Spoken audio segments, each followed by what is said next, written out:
மேல எனக்கு ஒன்றும் கோவம் கிடையாது. எனக்கு தெரியல அரசியல் பூரா ப்ராடா இருக்கான், நமக்கு ப்ராடு பண்ண தெரிய மாட்டேங்குது.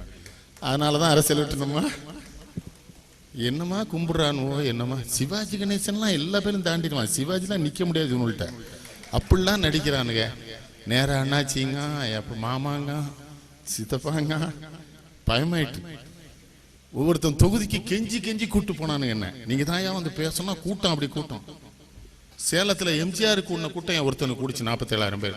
நன்னூறுகா சங்கனா என் ஒருத்தனுக்கு எல்லாத்துக்கும் ஆதாரம் வச்சிருக்கேன், குருந்தகடு படம் எடுத்து வச்சிருக்கேன். அந்த அம்மா சத்தியமா சொல்லுங்க, ஷீஸ் பெஸ்ட் அட்மினிஸ்ட்ரேட்டர், ரொம்ப அருமையான அம்மா அந்த அம்மா. ஆனா அங்க உள்ள விடமாட்டானுவோ, பெரிய செட்டு இருக்கு, எவனையும் விடமாட்டான். இதெல்லாம் நம்ம கோயில்ல பூசாரியில் இருக்கு மாதிரி தான். என்னையா என்னங்க எந்த மதம் ஏன் தப்பான மதம்? எந்த மதம் தப்ப போதிக்குது? எல்லா மதமும் அன்பா தானே இருக்க சொல்லுது. அப்ப அந்த மதங்கள்ல தப்பு இல்ல, மதங்களை வைத்து பிழைப்பு நடத்துற தவறுல தானே இத்தனை சண்டை.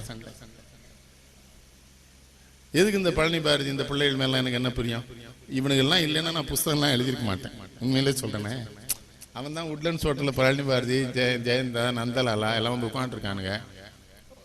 அது ரொம்ப அன்பா இருக்கிறது எவ்வளவு சுகம்யா, தெரிய மாட்டேங்குது உங்களுக்கு.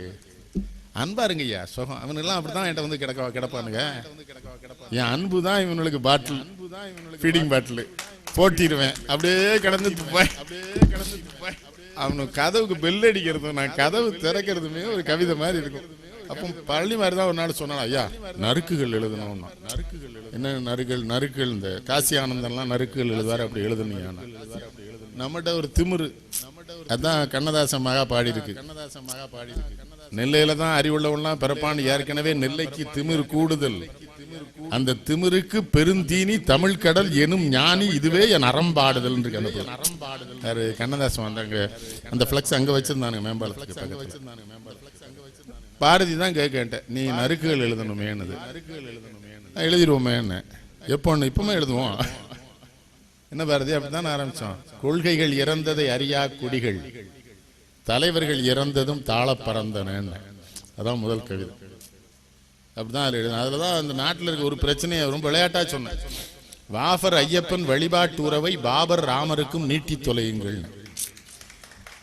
நீங்க ஐயப்பன் கோயிலுக்கு போகும்போது வாஃபர் சமையலை கும்பிட்டு தானே போறான். அது என்ன சொன்ன வடநாட்டுக்கானுக்கு, நாங்க எவ்வளவு தெளிவா இருக்கோம் பாருடா, எங்களுக்குள்ள இந்த மாதிரி பிரச்சனை இல்ல, நீங்க ஏன்டா வச்சுக்கிறீங்க, பாபர் ராமனை இதே மாதிரி உண்ணாக்கிட்டு போங்க, பிரச்சனை.